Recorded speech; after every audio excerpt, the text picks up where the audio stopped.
ദൈവനാമത്തിന് മഹത്വം ഉണ്ടാകട്ടെ. കഥയും കാര്യവും എന്ന നമ്മുടെ 4ാമത്തെ എപ്പിസോഡിലേക്ക് നിങ്ങളെ ഏവരെയും ഹൃദയപൂർവ്വം സ്വാഗതം ചെയ്യുന്നു.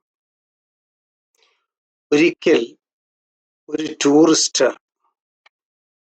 നോർവേ എന്ന് പറയുന്ന രാജ്യത്ത് സഞ്ചരിക്കുമ്പോൾ ഒരു പ്രധാനമായിട്ടുള്ള ഒരു കത്തീഡ്രലിൽ സന്ദർശിക്കുവാൻ വേണ്ടി പോകുകയുണ്ടായി. ആ കത്തീഡ്രല് അദ്ദേഹം ശ്രദ്ധിച്ചപ്പോൾ അതിൻ്റെ ഏറ്റവും ഉയർന്ന ടവറിൽ ഒരു ആടിൻ്റെ ശില്പം കാർവ് ചെയ്ത് വെച്ചിരിക്കുന്നത് കണ്ടു. സാധാരണയായി ദേവാലയത്തിന്റെ ടവറില്, ഗോപുരത്തില് കുരിശാണ് നിലകൊള്ളുക. അദ്ദേഹം വീണ്ടും വീണ്ടും അതിൽ നോക്കി. ഒരു മനോഹരമായ ആട്ടിൻകുട്ടി, ഒരാട്, അതിനെയാണ് അവിടെ ഒരു ശില്പി നിർമ്മിച്ച് അവിടെ വെച്ചിരിക്കുന്നത്. അതിന്റെ കാരണം ഒന്ന് അന്വേഷിക്കുവാൻ വേണ്ടി അദ്ദേഹം ദേവാലയത്തിനടുത്തുള്ള പാഴ്സനേജില് വികാരിയെ കണ്ടു. അദ്ദേഹത്തോട് ഈ കാര്യമൊക്കെ തിരക്കി, ഇപ്രകാരം ഉള്ള കാഴ്ച എന്താണ് എന്ന്. അപ്പോൾ അതിന്റെ പിൻപിലുള്ള ചരിത്രം അദ്ദേഹം വിവരിച്ചു. ഈ ദേവാലയം പണിയുന്ന സമയത്ത് അതിന്റെ ഏറ്റവും ഉയർന്ന ടവർ പണിഞ്ഞുകൊണ്ടിരിക്കുമ്പോൾ അത് പണിയുന്ന ഒരു മെയ്സൺ ആ ഉയരത്തിൽ നിന്ന് നേരെ താഴേക്ക് നിലംപതിച്ചു. താഴേക്ക് വീഴുമ്പോൾ പെട്ടെന്ന് അതുവഴി കടന്നുപോയ ഒരു ആടിന്റെ പുറത്തേക്കാണ് അദ്ദേഹം വീണത്.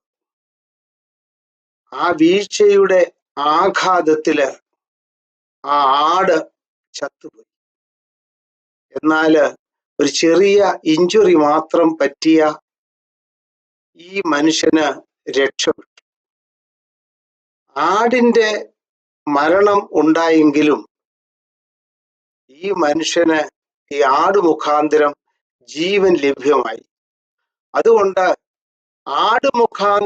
ആടിന്റെ മരണം മുഖാന്തരം ജീവൻ ലഭ്യമായതിന്റെ അടയാളമായിട്ട് ആ മെയ്സൺ ഏത് ടവറിൽ നിന്ന്, ഏത് ഉയരത്തിൽ നിന്നാണോ വീണത്, അവിടെ തന്നെ ഈ ആടിന്റെ ശില്പം അവരെ പണിഞ്ഞു വെക്കുകയായിരുന്നു. ആ ശില്പം അവിടെ പണിഞ്ഞു വെച്ചതിന്റെ പിന്നിലുള്ള ചരിത്രം ഞാൻ പറഞ്ഞല്ലോ. വേദപുസ്തകത്തിലേക്ക് നമ്മൾ കണ്ണോടിക്കുമ്പോൾ അവിടെ നമ്മൾ കാണുന്ന ഒരു ചിത്രമുണ്ട്. യോഹന്നാൻ കടന്നു പോകുന്ന യേശുവിനെ കണ്ടിട്ട് പറഞ്ഞു, ഇതാ ലോകത്തിന്റെ പാപത്തെ ചുമന്നൊഴിക്കുന്ന ദൈവത്തിന്റെ കുഞ്ഞാട് എന്ന്. അത് ഫലപ്രാപ്തിയിലെത്തുന്നത്, അതിന്റെ പൂർണ്ണതയിലെത്തുന്നത് ഈ ദൈവത്തിന്റെ കുഞ്ഞാട് കാൽവറിയിലെ പരമയാഗമായി തീർന്നപ്പോഴാണ്. ആ കുഞ്ഞാടിന്റെ മരണത്താൽ നമ്മുടെ മരണത്തിൽ നിന്ന് നമുക്ക് രക്ഷ കിട്ടി.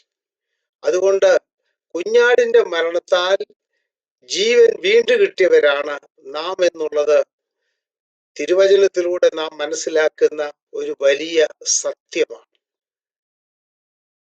ഉൽപ്പത്തി പുസ്തകത്തില് നാം വായിക്കുന്നുണ്ട്, ഒരു ആടിന്റെ തോല് കൊണ്ട് നഗ്നനായിരുന്ന ആദമിനെയും ഹവ്വയെയും ദൈവം വസ്ത്രം ധരിപ്പിച്ചു. പഴയ നിയമം ഒരു നിഴലാണെങ്കിൽ പുതിയ നിയമം അതിന്റെ പൊരുളാണ്. ലോകത്തിന്റെ പാപത്തെ ചുമന്നൊഴിച്ച ദൈവത്തിന്റെ കുഞ്ഞാട് നമ്മെ മരണത്തിൽ നിന്നും വിടുവിച്ചു എന്നുള്ളത് ഒരു വലിയ യാഥാർത്ഥ്യമാണ്. പാട്ടുകാരൻ ഇപ്രകാരം പാടി, ഞാൻ നിൻ വസ്ത്രം ഞാൻ നിൻ കൃപ മ്ലേച്ഛനായി വാരുന്നിതാ സ്വച്ഛനാക്കൂ രക്ഷക.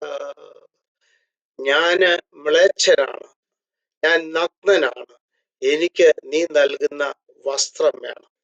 നമ്മെ രക്ഷാവസ്ത്രം ധരിപ്പിക്കുവാൻ ഈ കുഞ്ഞാട് പരമയാഗമായി തീർന്നു. പാപത്തിൽ നിന്നും മരണത്തിൽ നിന്നും അവൻ നമ്മെ വീണ്ടെടുത്തു എന്നുള്ളത് നാം മനസ്സിലാക്കേണ്ടതായിട്ടുണ്ട്. കുഞ്ഞാട് എന്നുള്ള സങ്കല്പം, ആട് എന്നുള്ള സങ്കല്പം വേദപുസ്തകം ഉടനീളം നാം കാണുന്നുണ്ട്. ആടും ഇടയനും തമ്മിലുള്ള ബന്ധം. അതുകൊണ്ട് നമ്മൾ മനസ്സിലാക്കേണ്ട പ്രധാനപ്പെട്ട കാര്യം, ലോകത്തിന്റെ പാപത്തെ ചുമക്കുന്ന ദൈവത്തിന്റെ കുഞ്ഞാട്. പൗലോസ് അപ്പോസ്തലൻ അതുകൊണ്ടാണ് പറഞ്ഞത്, പാപം അറിയാത്തവനെ അവൻ നമുക്ക് വേണ്ടി പാപമായി തീർത്തു എന്ന്. പാപം എന്തെന്നറിയാത്ത ഈ കുഞ്ഞാട് അറുക്കപ്പെട്ടതിനാൽ നമുക്ക് വീണ്ടെടുപ്പ് സാധ്യമായി തീർന്നു. അതുകൊണ്ട് നമുക്ക്